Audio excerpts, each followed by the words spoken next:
زنا کی توبہ کیسے قبول ہوتی ہے؟ ایک آدمی سے زنا ہو گیا، وہ رسول اللہ صلی اللہ علیہ وسلم کے پاس آیا اور عرض کرنے لگا، یا رسول اللہ صلی اللہ علیہ وآلہ وسلم، میں زنا کر بیٹھا ہوں، بھول ہو گئی ہے، اب میں کبھی زنا نہیں کروں گا، اب مجھے کیسے معافی ملے گی یہ بتا دو۔ پھر حضور صلی اللہ علیہ وسلم نے فرمایا، صرف ایک کام کر لو، تمہاری توبہ قبول۔ بسم اللہ الرحمن الرحیم۔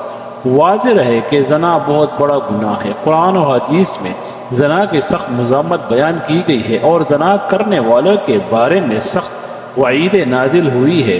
حدیث مبارک میں ہے، ساتوں آسمان اور ساتوں زمین شاد و شدہ زناکار پر نالت کرتی ہے، اور جہنم میں ایسے لوگوں کی شرمگاہوں سے ایسی سخت بدبو پھیلے گی جس سے اہل جہنم بھی پریشان ہوں گے، اور آگ کے عذاب کے ساتھ ان کی رسوائی جہنم میں ہوتی رہے گی۔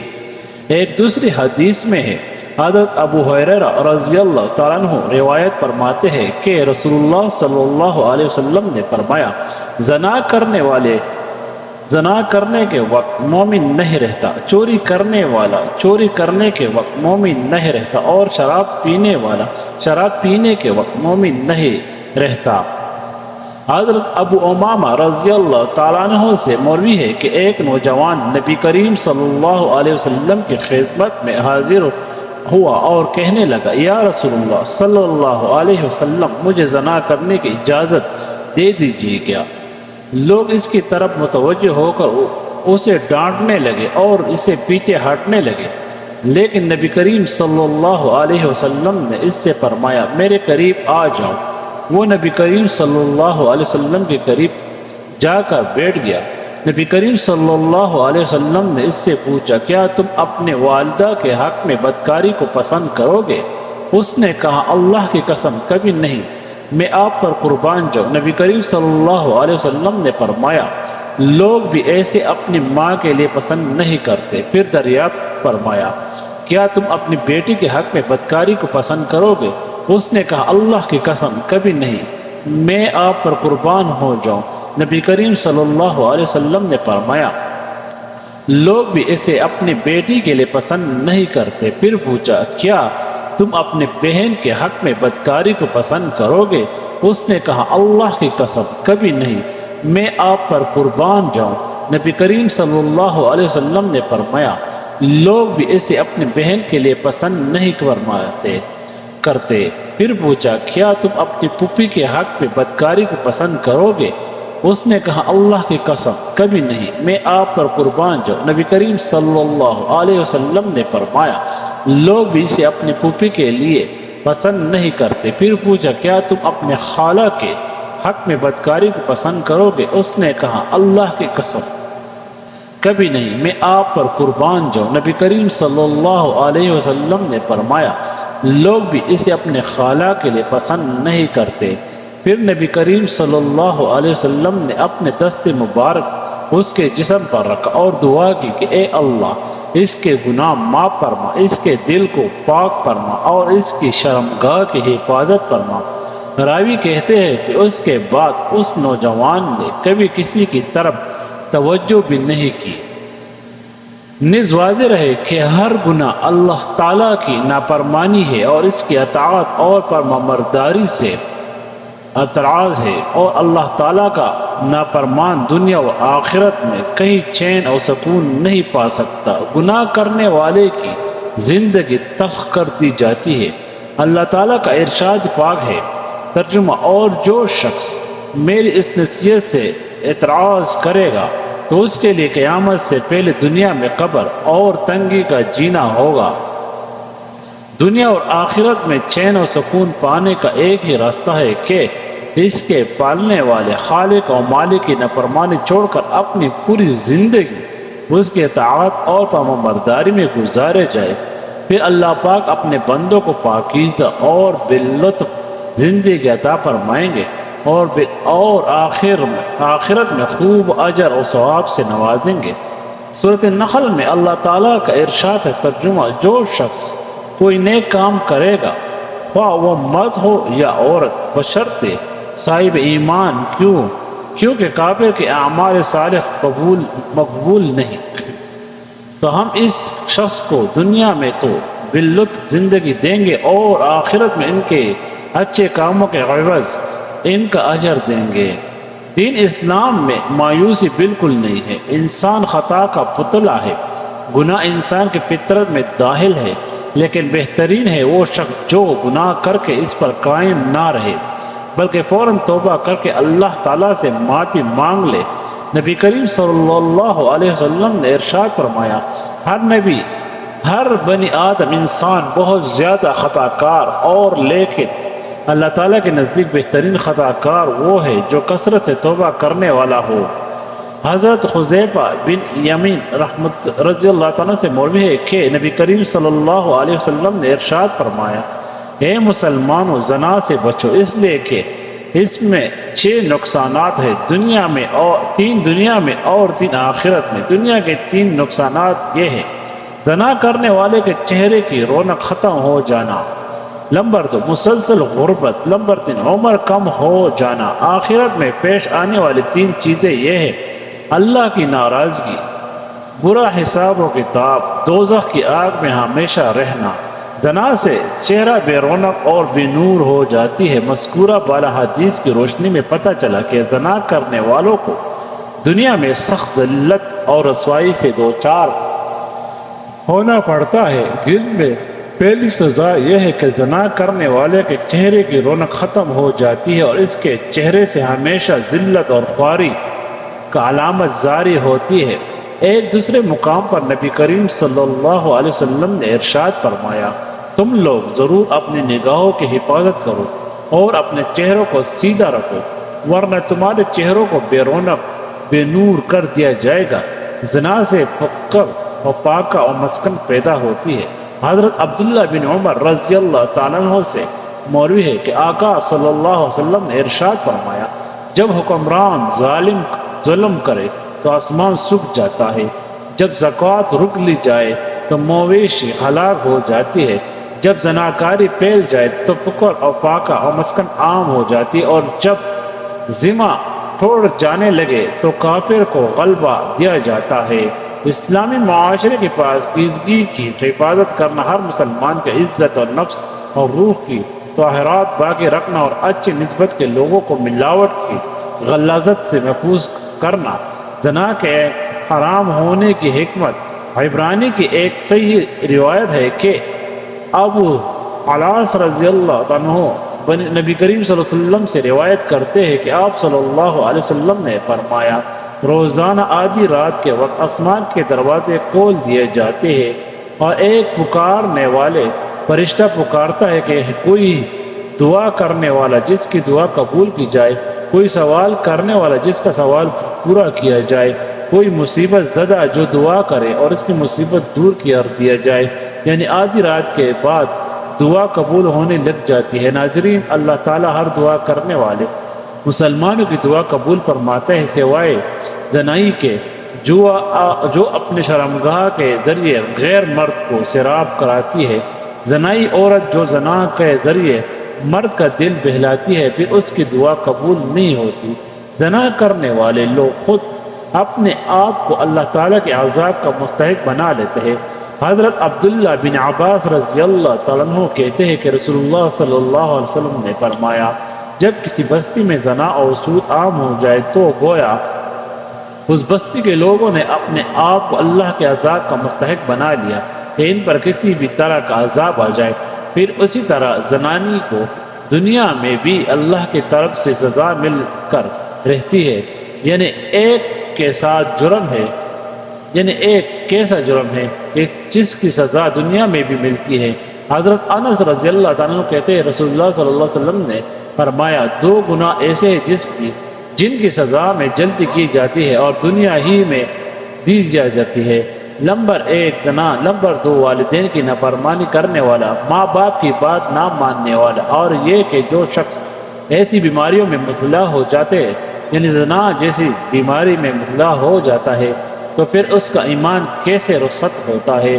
ایسی گناہ کو چھپانے کے لیے جھوٹ پر جھوٹ بولتا چلا جاتا ہے کہ ایک کہیں جھوٹ بولتا ہے، اور جب کوئی انسان جھوٹ بولتا ہے تو اس کے منہ کی بدبو سے فرشتے اس سے کئی میل دور چلا جاتا ہے، اور اس انسان سے اللہ تعالیٰ کی حفاظت ہٹ دی جاتی ہے، اور وہ شخص ذلیل ہو کر رہتا ہے۔ دنیا میں بھی انسان پر طرح طرح کی بیماریاں اور طرح طرح کی مصیبتیں نازل ہوتی ہے۔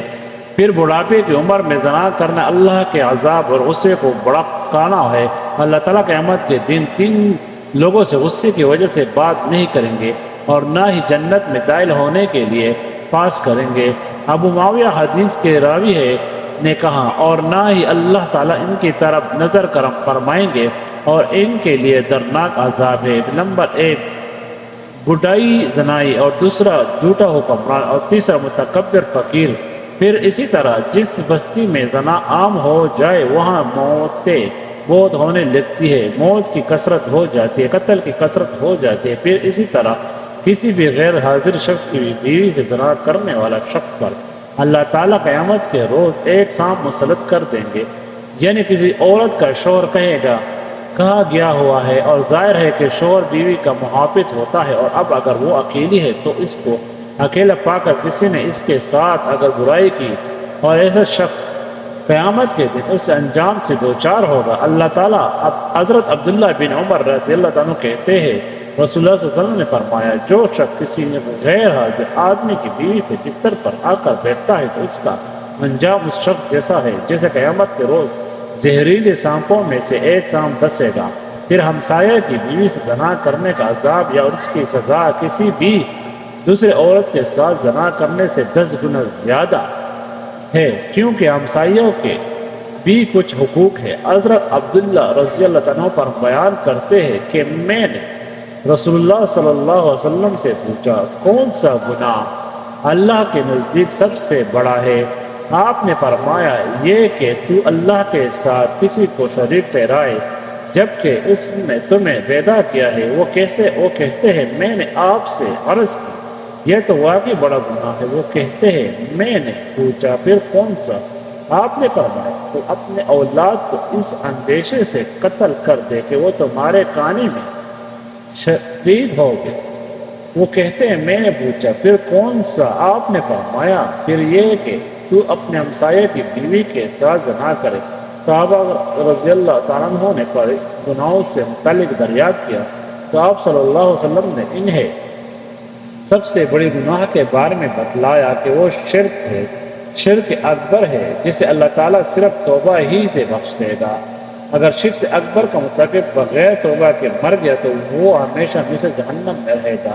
دوسرا بڑا گناہ یہ ہے کہ آدمی اپنے بچوں کو اس خوف سے مار دے کہ وہ اس کے ساتھ اس کے کانے میں شریک ہوگا، تو چنانچہ کسی ایسی جان کو مار دینا جسے اللہ نے حرام کیا ہو، اس کا مرتبہ بڑے گناہوں میں دوسرا ہے۔ گناہ اور اس کی سزا اور بھی زیادہ ہو جاتی ہے جبکہ مقتول قاتل کا رحم رشتہ دار ہو، اور یہ اور بھی زیادہ ہو جاتی ہے جبکہ قتل کا مقصد مقتول کو اللہ کے اس رزق سے محروم کرنا ہو جسے اللہ نے قاتل کے ہاتھ پر جاری فرمایا ہے۔ پھر یہ کہ آدمی اپنے ہمسائے کی بیوی سے زنا کرے۔ کبیرہ گناہوں میں تیسرا درجہ زنا کا ہے، اس کا گناہ اور بھی زیادہ بڑا ہو جاتا ہے جبکہ جس عورت سے زنا کیا جائے وہ ہمسائے کی بیوی ہو جس کے ساتھ شریعت نے حسن سلوک، نیکی اور اچھی صحبت کی نصیحت کی ہے۔ حضرت مخدوم کہتے ہیں، رسول اللہ صلی اللہ علیہ وسلم نے اپنے صحابہ سے دریافت فرمایا، زنا کے بارے میں تمہارا کیا خیال ہے؟ صحابہ نے عرض کی، زنا کو اللہ اور اس کے رسول نے حرام قرار دیا، لہذا وہ قیامت تک حرام ہے۔ پھر آپ صلی اللہ علیہ وسلم نے صحابہ کرام سے فرمایا، ایک آدمی اگر 10 عورتوں سے زنا کرے تو یہ گناہ اس سے کم ہے کہ آدمی اپنے ہمسایہ کی بیوی سے زنا کرے۔ ہمسایہ کی بیوی سے زنا ایک تو حق ہمسائیگی پامال ہوتا ہے، اس کے علاوہ کیا وجہ ہے کہ اس کو زیادہ برا کہا گیا ہے۔ اعتماد کا رشتہ ہوتا ہے، ساتھ کے ساتھ گرا ہوتا ہے تو سارے راز معلوم ہوتے ہیں کہ کس دن کون اکیلے، کون گھر میں ہے یا نہیں ہے۔ پھر اسی طرح تاپ گانٹ کے متوقع ہوتے ہیں اور کئی طرح کی خرابیاں اس کے میں آ جاتی ہے۔ کسی بھی وقت دماغ سکون میں نہیں رہتا، انسان ایک خوف کا شکار رہتا ہے۔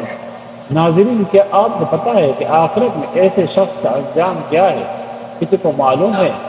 جو دنیا میں زنا کرتا ہے، قیامت کے دن اس کے انجام کیا ہے؟ رسول اللہ صلی اللہ علیہ وسلم کی حدیث روایت کرتے ہیں کہ آپ صلی اللہ علیہ وسلم نے فرمایا کہ معراج کے موقع پر جب آپ نے جبرائیل سے پوچھا کہ جو مناظر آپ نے مجھے دکھائے ان میں سب سے بہل جس شخص پر آپ کا گزرا ہوا ہے، اس کے جبڑے، نتے اور آن کی جو گدی تک لوہے کے آلے سے چھیرے جا رہی تھی، تو یہ کون تھا؟ تو بتلایا گیا کہ یہ وہ شخص تھا جو صبح کے وقت گھر سے نکلتا ہے، جھوٹی خبر رکھتا، جو انا پنا ساری دنیا میں پھیل جاتی، اور تو اب تو میڈیا کے ذریعے ایک جھوٹ پوری دنیا میں کروڑوں مرتبہ ملتی کلائی ہو جاتی ہے۔ ننگے مرد اور عورت جو آپ نے تہوار میں جلتے کتنا ٹائٹ ہوتے ہیں، وہ زنائی مرد اور عورت تھی جن دنیا میں زنا کرنے والے مرد اور عورتیں اس تقدیر کے اندر آگ میں جل رہی ہے۔ اور تیسرا شخص جو خون کی ندی میں ہوتے کا رہا تھا، اس ہم نے دیکھا جس کے منہ میں بار بار پتھر ڈالے جا رہے تھے کہ وہ شخص جو دنیا میں سود کھاتا تھا۔ اب دیکھیں کہ یہ ایک ایسی بیماری ہے، ایک ایسی خرابی ہے کہ جس کو افسوس کے ساتھ کہنا پڑتا ہے اس مسلمان معاشرے میں آزادی کے نام پر خرابی بھی نہیں سمجھا جاتا۔ ایک وقت تھا کہ جب اسے بہت ہی بڑے برائی سمجھایا جاتا، اور کوئی شخص اگر ایسی برائی کے قریب سے بڑھتا تو اسے ذلت کی نگاہ سے دیکھا جاتا، اسے ذلت اور رسوائی کا سامنا کرنا پڑتا تھا۔ لیکن اب آپ دیکھیے کہ عموماً لوگ اس کو برا نہیں سمجھتے، یہ آپ معمولی سمجھتے اور کہتے ہیں اچھا کر لیا، غلط کام تو توبہ کر لیں گے، معافی مانگ لیں گے، لیکن کبھی یہ نہیں سوچا کہ توبہ کرنے کی مہلت ہی نہ دی تو کیا کریں گے؟ اللہ نے توبہ کی توفیق نہ دی تو کیا کریں گے؟ حضور نبی کریم صلی اللہ علیہ وسلم کے حدیث میں ایک خاتون آئی اور کہنے لگی کہ مجھ سے گناہ ہو گیا اور میری پیٹ میں ناجائز بچہ ہے۔ آپ صلی اللہ علیہ وسلم نے فرمایا کہ کیسے مان لو کہ یہ تو نے بدکاری کی ہے؟ اس خاتون میں احساس گناہ بڑھتا تھا، تو آپ صلی اللہ علیہ وسلم نے فرمایا کہ جاؤ اور بچہ پیدا ہونے کے بعد پھر آنا۔ پھول جیسے بچہ پیدا ہوا تو بچے گود میں لیے آ گئی کہ رسول اللہ صلی اللہ علیہ وسلم اب کیا کروں؟ تو آپ صلی اللہ علیہ وسلم نے فرمایا کہ غلطی تیری ہے، بچے کی نہیں، واپس جاؤ، اسے دودھ پلاؤ، جب روٹی کھانے لگے تب آ جانا۔ اور صحابہ کرام رضوان اللہ علیہ اجمعین کہتے ہیں کہ جب 2 سال بعد آئی تو بچے کے ہاتھ میں روٹی کا ٹکڑا تھا، اور جب آئی تو رونے لگی اور کہا کہ اے محبوب خدا صلی اللہ علیہ وسلم، ساری رات مجھے نیند نہیں آتی، یہ گناہ چھوٹتا ہے اور مجھے پریشان کرتا ہے، اور اگر آج مر گئی تو اللہ کی بارگاہ میں کیا جواب دوں گی؟ نظر کرم فرمائیے۔ تو آپ صلی اللہ علیہ وسلم نے فرمایا بچہ ایک صحابی کو دے دو اور اسے کہو کہ اس کے اپنے بچوں کی طرح پرورش کرنا۔ پھر فرمایا کہ اس خاتون کو باہر لے جاؤ اور پتھر مار کر سنسار کر دو یہاں تک کہ وہ انتقال کر دی۔ آپ صلی اللہ علیہ وسلم نے 2 صحابیات کی ڈیوٹی لگا اور فرمایا کہ اسے اٹھاؤ، غسل بھی تو کفن بھی پہناؤ، اور جب یہ کام ہو گیا تو حکم ہوا کہ سیدھا کرو، سطح سیدھا کرو، میں خود اس کا جنازہ پڑھوں گا۔ تو آپ صحابہ کرام نے کہا اے نبی کریم صلی اللہ علیہ وسلم، اس کا جنازہ معاذ اللہ، تو میرے پیارے آقا صلی اللہ علیہ وسلم نے اس خاتون کے معاشرے سے کہا نہیں، بلکہ آپ صلی اللہ علیہ وسلم نے فرمایا تو نے اس کا گناہ دیکھا ہے مگر اس کا احساس نہیں دیکھا، اس کی توبہ کا اندازہ نہیں دیکھا، اس کی طلب نہیں دیکھی، بارگاہ خدا میں سرخرو ہونے کا جذبہ نہیں دیکھا۔ آپ صلی اللہ علیہ وسلم نے فرمایا کہ اس نے اتنی اعلیٰ توبہ کی ہے کہ اگر ساری امت پر بانٹ دو تو اللہ سب کی بخشش فرما دے۔ ایک نوجوان صحابی جسے معروف رضی اللہ عنہ کے نام سے جانتے تھے، اس کی شادی مدینہ منورہ میں ہوئی تھی۔ ایک دن شیطان نے اس کو پھسلایا، ان کو ایک انصار کی لنڈی پر مائل کر دیا اور راہ حق سے ہٹنے کی کوشش کی۔ معروف رضی اللہ عنہ شیطان کے جال میں پھنسنے اور اس لنڈی کو تنہا میں لے گئے۔ اب یہ دونوں تھے اور تیسرا ان میں شیطان تھا۔ وہ برائی کون ان کو دونوں کے لیے نہایت پرکشش اور خوبصورت بنا کر پیش کر رہا تھا۔ وہ دونوں بہک گئے اور جوانی کی کائناتی کا شکار ہو گئے۔ جب معروض رضی اللہ عنہ اپنے جرم سے فارغ ہوئی تو شیطان نے اس کا ساتھ چھوڑ دیا۔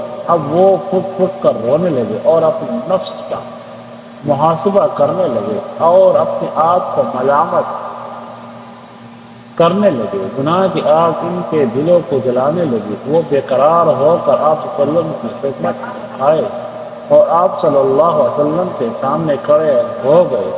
احساس گناہ اسے تڑپانے لگا، کہنے لگے اے اللہ کے رسول صلی اللہ علیہ وسلم، مجھ سے ایک گناہ ہو گیا ہے، یعنی زنا ہو گیا ہے، مجھے پاک کر دیجیے۔ نبی کریم صلی اللہ علیہ وسلم نے ان کی طرف سے منہ پھیر لیا۔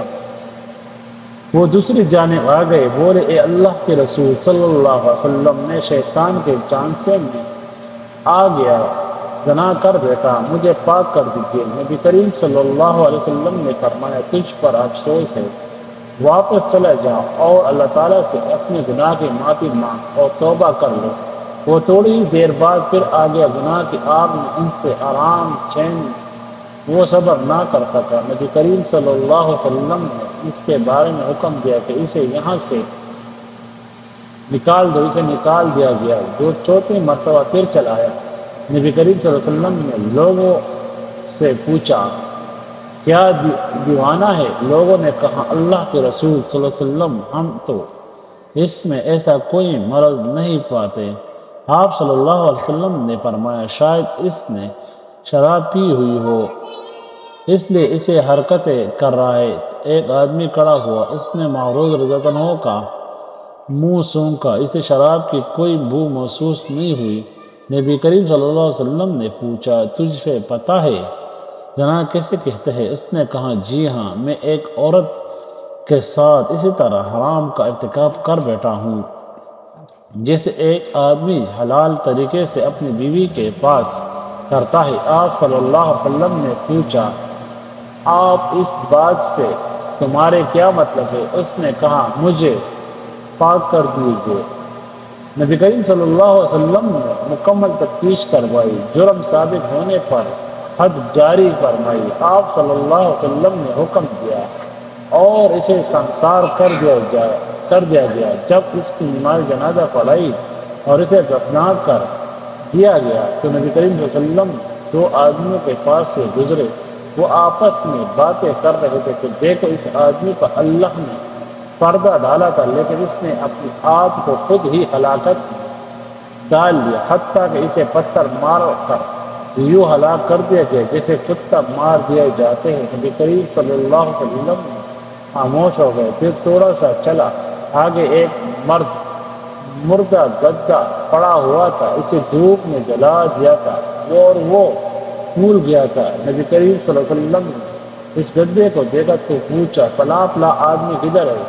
وہ دونوں بولے اللہ کے رسول صلی اللہ علیہ وسلم، ہم یہاں ہیں۔ آپ صلی اللہ علیہ وسلم نے فرمایا اترو اور اس گدھے کا گوشت کھاؤ۔ وہ حیران ہو کر بولے اللہ کے نبی، بھلا ایسے کون سا کھا سکتا ہے؟ آپ صلی اللہ علیہ وسلم نے فرمایا ابھی جو تم اپنے بھائی کی عزت پامال کر رہے تھے وہ اس گدھے کو کھانے سے بھی زیادہ بدتر ہے۔ معروض رضی اللہ عنہ نے ایسی سچی توبہ کی ہے کہ اگر یہ توبہ امت کے مابین تقسیم کر دی جائے تو انہیں کافی ہو جائے۔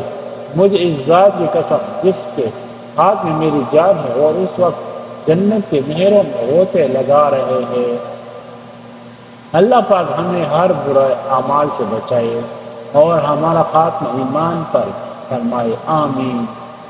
ناظرین، کمنٹ باکس میں اللہ